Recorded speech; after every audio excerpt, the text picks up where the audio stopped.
research because I wanted to show the bird of paradise plant that Marcus has grown. It's really beautiful, actually. Oh, it's so stunning, and it's just started growing. He's been trying to grow it for like 2 years, and it's only just started flowering. So yeah, but he's quite an avid gardener. As you can see the plants over there and over there. So yeah, and he loves his gardening. But in this video, I want to talk about why do people feel lonely in relationships? So, as a sex and relationship therapist, I work with a lot of men and a lot of people who tell me that they have either a sexual fantasy that they feel they can't bring up with their wives, or they feel like so they feel lonely in that respect because they're not able to communicate with their partner or wife or husband that what they really want and how they're really feeling about sex and their sex life.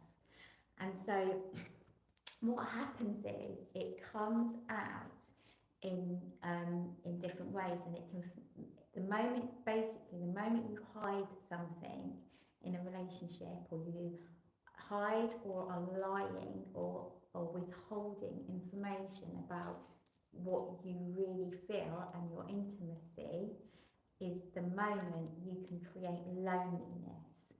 And that is true for any relationship, okay? Now, where this stems back to, this goes directly back to your parents, because especially in romantic relationships, when you're being sexual with someone, if you think about it, when you first discover your sexuality is probably around puberty, and sometimes it's sooner. I've worked with men who have been around 2 years old and discovered masturbation, but it's often around puberty. Now, if you think about it, when you learn to masturbate, the people who you're closest to, your parents, your family, you can't tell them about it. You have to do it in secret.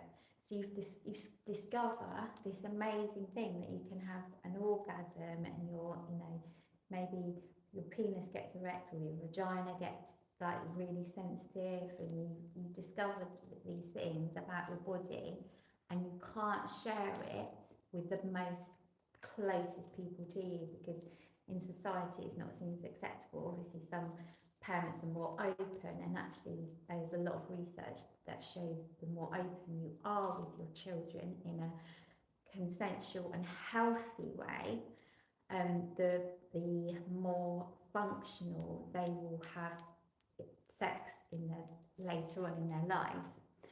Now, basically, as soon as you get into a relationship, you're running all of the stuff that you've learned from your upbringing about sex and about your body and about what you like and don't like around those things, and you're running that, and you're feeling that, so as soon as you get into a romantic relationship and it begins to get serious, you basically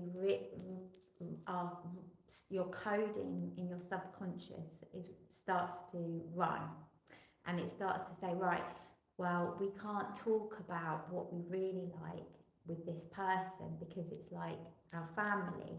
We don't share our truth with our family because you just don't do that. It's wrong, it's shameful, all these things that possibly you could be running about your sexuality and about how you truly feel.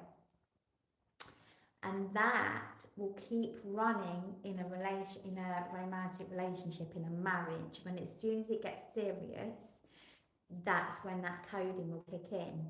And often this can lead to affairs because you feel like you're running the coding that you can tell people who aren't related to you and aren't in that family unit your truth.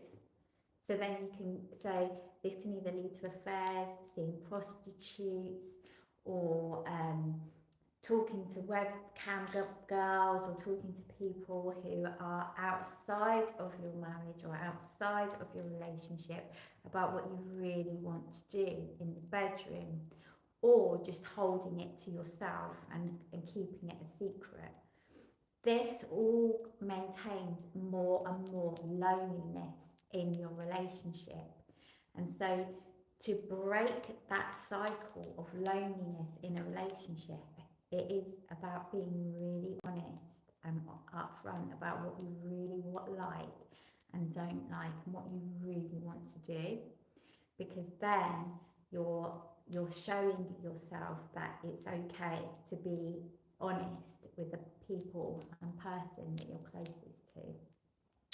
Now this can take a lot of work sometimes, and this is what I work with my clients through, like to try and break down any fears or any kind of like shame or anything like that that is linked to talking about what they like and don't like in the bedroom with their partner, which will obviously go back to their childhood, and how we can make your subconscious feel more accepting of all that you are as a sexual being.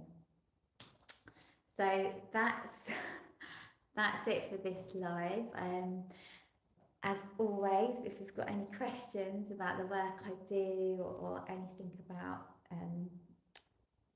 or any questions relating to this or whatever, I will be doing a live question and answer with my partner Marcus, and we can answer your questions, and that we'll announce that. But if you did have a question, all you need to do is email me or write it in the comments of this video or another video with your name and country, and I can answer that question. But if you ever wanted to have a session with me or anything like that, you can email me as well. My email and website will be in the description of this video. So thank you so much for watching. Have a lovely Sunday wherever you are. God bless you, and namaste.